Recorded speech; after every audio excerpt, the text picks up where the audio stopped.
Hello, bachcho. Let's read this question.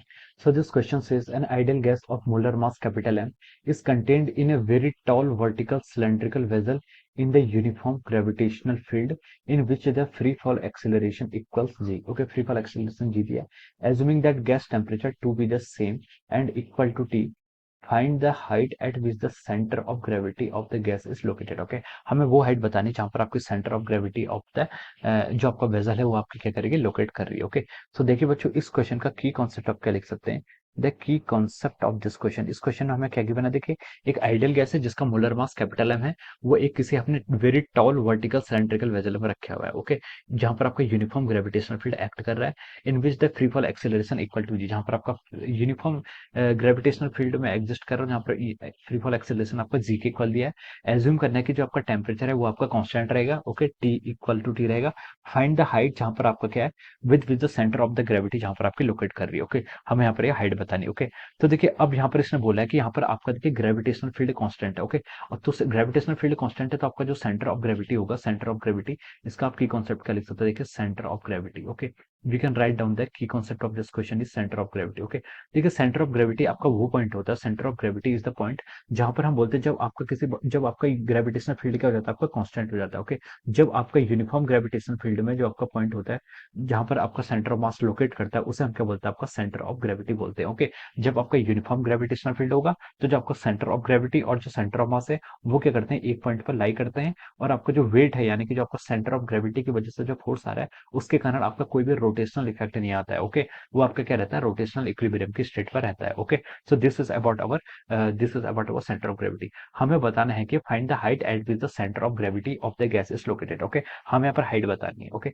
तो देखिए हमें हाइट यहाँ पर फाइंड आउट करनी है. हाइट किसके फंक्शन में फाइंड आउट करनी है, हमें हाइट यहाँ पर देखिए डेंसिटी के फंक्शन पर फाइंड आउट करनी है, क्योंकि हमारी जो डेंसिटी होती है, डेंसिटी ही तो चेंज कर रही है. आपकी क्या कर रही है, डेंसिटी हाइट के साथ चेंज कर रही है, बाकी सारी टर्म तो आपकी क्या है, कांस्टेंट है. ओके, तो देखिए हाइट हमें फाइंड आउट करनी है, तो हम हाइट को कैसे फाइंड आउट कर सकते हैं. देखिए हाइट को हम क्या कर सकते हैं, डेंसिटी के टर्म में लिखना है, तो डायरेक्ट हम डेंसिटी के टर्म में नहीं लिख सकते, पहले हम इसको मास के टर्म में लिखते हैं फॉर दिस आइडियल गैस, इस आइडियल गैस के लिए. ओके, तो हम इसे लिख सकते हैं H D M divided by, अब यहाँ पर हम क्या करेंगे, उसको इंटीग्रेट करेंगे जीरो से इन्फिनिटी तक जितना भी आपका मास है. Okay, divided by our DM, DM से इंटीग्रेट करेंगे फ्रॉम जीरो टू इन्फिनिटी, यहाँ पर भी आपके पूरे होल लिमिट में हम क्या करेंगे, इसे इंटीग्रेट करेंगे. ओके, हम इसलिए डीएम के रिस्पेक्ट में क्यों कर रहे हैं, डीएम के रिस्पेक्ट में इसलिए कर रहे हैं क्योंकि हमारी आइडियल गैस है, आइडियल गैस का हमें मोलर मास पता है, मोलर मास के रिलेशन से आप इसका डेंसिटी का रिलेशन बताएंगे, और हमें पता है डेंसिटी और हाइट का हमें बैरोमेट्रिक इक्वेशन से हमें उसके बीच में रिलेशन यहाँ पर आपको पता है. ओके, तो हम इसलिए हम यहाँ पर डीएम के टर्म में से लिख रहे हैं. ओके, अब देखिए S D M divide by, हमने यहाँ पर इसको क्या करना है, आप इस तरीके से हम क्या कर सकते हैं, इंटीग्रेट कर सकते हैं. ओके, तो देखिए आपका क्या हो गया, यहाँ पर किसी स्मॉल मास की अगर हम बात करें, अगर हम क्या करें, स्मॉल मास की बात करें, तो देखिए हम क्या लिख सकते हैं. देखिए आपकी जो डेंसिटी होती है, डेंसिटी क्या होती है, आपकी डेंसिटी होती है आपकी mass divide by volume. Okay, हम इसको ऐसे लिख सकते हैं. ओके, अब क्वेश्चन में आपको वर्टिकल सिलेंड्रिकल वेसल दिया है तो हम इसे लिख सकते हैं DM divide by volume. Volume किसी स्मॉल मास की आपका लिख सकते हैं, आपकी किसी स्मॉल मास की वॉल्यूम, और डीएस इंटू हाइट डीएच ले लेता हूँ. ओके, तो ये आपकी क्या हो जाएगी, डेंसिटी हो जाएगी. यहाँ से हम क्या लिख सकते हैं, देखिए डीएम को क्या लिख सकते हैं, यहाँ से rho into s into d h, ये हम यहाँ से डीएम को क्या डायरेक्ट यहाँ पर पुट करके लिख सकते हैं. ओके, तो देखिए बच्चों, अब हम क्या करेंगे, देखिए यहाँ पर हम इसको यहाँ पर पुट करके लिख लेते हैं एच इंटू डीएम, डीएम की वैल्यू क्या आ गई आपकी, rho into s into upper d h from zero से इन्फिनिटी. ओके, ये आपकी लिमिट हो जाएगी, divided by zero to infinity, ये आपका क्या बच गया, आपका rho into s into upper d h. Okay, हम यहाँ से इसको आप देखिए आगे फर्दर क्या करते हैं, आपका कैलकुलेट करते हैं. ओके, तो देखिए डेंसिटी, अब देखिए यहाँ पर डेंसिटी क्या होती है, हाइट का फंक्शन होती है, और ये भी आपका हाइट का फंक्शन है, तो इसको हम ऐसे रहने देंगे. लेकिन आपका सरफेस एरिया तो देखिए, आपकी जो वर्टिकल ट्यूब है उसका सरफेस एरिया तो क्या रहेगा, कांस्टेंट रहेगा. ये आपकी क्या टॉल है बहुत. ओके, तो जो इसके यहाँ पर सरफेस एरिया है ये भी एस रहेगा, ये भी एस रहेगा, तो ये हम क्या कर सकते हैं, यहाँ पर कैंसिल कर सकते हैं, लेकिन रो को कैंसिल नहीं करना है, बिकॉज रो की आपकी डेंसिटी, डेंसिटी आपका हाइट का फंक्शन है. ओके, तो हम इसको कैंसिल नहीं कर सकते, तो आपका क्या बचेगा, देखिए यहाँ पर आपका जीरो टू इन्फिनिटी जो आपकी लिमिट आ गई वो कितनी आ गई आपकी, रो को अब यहाँ पर ले लीजिए H into d H divided by कितना बचेगा, डिनोमिनेटर में क्या आपका आपका आ गया है, रो इंटू डी एच, और आपकी लिमिट कहाँ से कहाँ तक आ गई है, जीरो से लेकर इन्फिनिटी तक की आपकी लिमिट आ गई है. ओके, अब देखिए, अब हम क्या करते हैं यहाँ पर, अब हम यहाँ पर एच, यहाँ पर हम डेंसिटी की वैल्यू को पुट करते हैं. डेंसिटी आपकी कैसे वेरी करती है, डेंसिटी आपकी कैसे वेरी करती है, डेंसिटी का जो वेरिएशन है, डेंसिटी का वेरिएशन है rho is equal to rho naught e to the power minus of m ji h by are t, क्या था आपका, minus of m ji h by are t. ये आपका क्या था, density as a function of height थी from the barometric barometric equation. Okay, barometric equation हम यहाँ से लिख सकते हैं। ओके, तो देखिए रो की वैल्यू पुट करिए, रो की वैल्यू आप यहाँ पुट करेंगे, कितना आएगा देखिए, rho naught e to the power minus of our M G H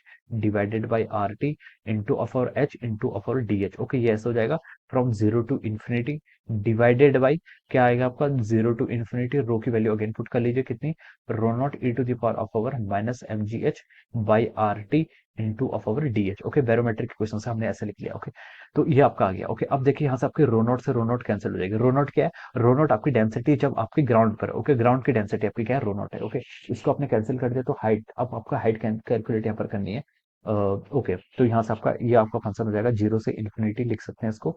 यहाँ पर आपका आ जाएगा देखिए H times E to the power minus of our M G H divided by are T, और यहाँ से आपका किसके इक्वल आ गया, आपका डी एच के इक्वल आ गया, डिवाइडेड बाई डिनोमिनेटर में क्या आ गया आपका, जीरो से लेकर इन्फिनिटी, ये आपका आ गया E to the power of our minus M G H divided by R T, और अब इसको डी एच के रिस्पेक्ट में क्या करेंगे, आपको इंटीग्रेट कर देंगे। ओके, तो हमारे यहाँ से आपका ये एक्सप्रेशन आ गया। ओके, अब देखिए इस एक्सप्रेशन को हम सॉल्व करते हैं। ओके, तो देखिए बच्चों, इस एक्सप्रेशन को हम सॉल्व करने के लिए अगेन हम किसका यूज करेंगे, हम गामा फंक्शन का यूज करेंगे। ओके, हम इसको वैसे भी कर सकते हैं, तो देखिए अब आप इसको देखिए इंटीग्रेशन बाय पार्ट से भी सॉल्व कर सकते हैं, लेकिन मैं इसको गामा फंक्शन से सॉल्व करता हूँ, उससे थोड़ा इजी रहेगा। ओके, गामा फंक्शन का फॉर्मूला देखिए मैं यहाँ पर लिख लेता हूँ। गामा फंक्शन जो आप होता है आपका, गामा फंक्शन के लिए आप ऐसे करते हैं, देखिए जीरो से इन्फिनिटी की लिमिट होनी जरूरी है, E to the power minus alpha X X की पावर एन डी एक्स, अगर आपके पास कोई ऐसा फंक्शन है। ओके, तो हम इसको लिख सकते हैं, देखिए ये आता है आपका gamma N plus one divided by alpha to the power N plus one. Okay, this is the value, ये आपकी क्या आती है, फंक्शन की वैल्यू हो जाती है। ओके, तो हम गामा फंक्शन का यहाँ पर यूज कर रहे हैं। ओके, तो देखिए आप इसको इंटीग्रेट करेंगे तो ये क्या होगा, देखिए यहाँ पर आपका आएगा जीरो से infinity gamma N plus one, N की पावर कितनी है, देखिए एच की पावर कितनी यहाँ पर वन है, तो हम लिख सकते हैं गामा टू आ जाएगा, डिवाइडेड बाई यहाँ पर क्या आएगा, अल्फा, अल्फा कितना आपका, देखिए अल्फा ये आपका कोफिशिएंट है, ये पूरा आपका कोफिशिएंट के अल्फा है, कितना आ गया M G by are T, कितना आ गया आपका ऐसे M G by are T की पावर एन प्लस वन, कितना हो जाएगा टू, डिवाइडेड बाई डिनोमिनेटर वाली टर्म आई है, देखिए यहाँ पर एन की वैल्यू कितनी, जीरो है। ओके, तो ये आ जाएगा आपका गामा वन डिवाइडेड बाई देखिए M G by are T, again आ जाएगा कितना, M G by are T, और इसकी पावर कितनी हो जाएगी, वन हो जाएगी। ओके, देखिए गामा टू की वैल्यू कितनी होती है, गामा टू की वैल्यू मतलब वन फैक्टोरियल आपका वन के इक्वल होगा। ओके, और हाँ, ये हो गया वन के इक्वल। अब देखिए यहाँ पर M G by are T से हम इस M G by are T को कैंसिल कर लेते हैं। ओके, मैंने इसको डायरेक्ट कैंसिल कर लिया, तो ये कितना हो जाएगा, ऊपर आपका कितना गया, R T by M G आ जाएगा, डिवाइडेड बाई कितना बचेगा, गामा वन की वैल्यू कितनी थी, जीरो फैक्टोरियल आपका वन के इक्वल हो जाता है, तो ये किसके इक्वल आ गया आपका, इसका जो फाइनल आंसर आएगा वो आपका किसके इक्वल आ गया, आपका R T by M G के इक्वल आ गया। ओके, तो हम इसको यहाँ पर से ऐसे लिख सकते हैं, this will be the final answer of this question, ये क्या हो जाएगा, इस क्वेश्चन का आपका फाइनल आंसर हो जाएगा। ओके, तो मैंने यहाँ पर गामा इंटीग्रल का यूज किया, आप इसको डायरेक्ट इंटीग्रेशन से भी क्या कर सकते हैं, सॉल्व कर सकते हैं, लेकिन गामा इंटीग्रल से देखिए एक लाइन पर सॉल्व हो गया, इसलिए गामा इंटीग्रल क्या आपका थोड़ा यूजफुल है इन केसेस पे। Okay, so this is the answer of this question. Okay, so this is the final answer of this question. I hope you all understood this concept. All the best and thank you so much.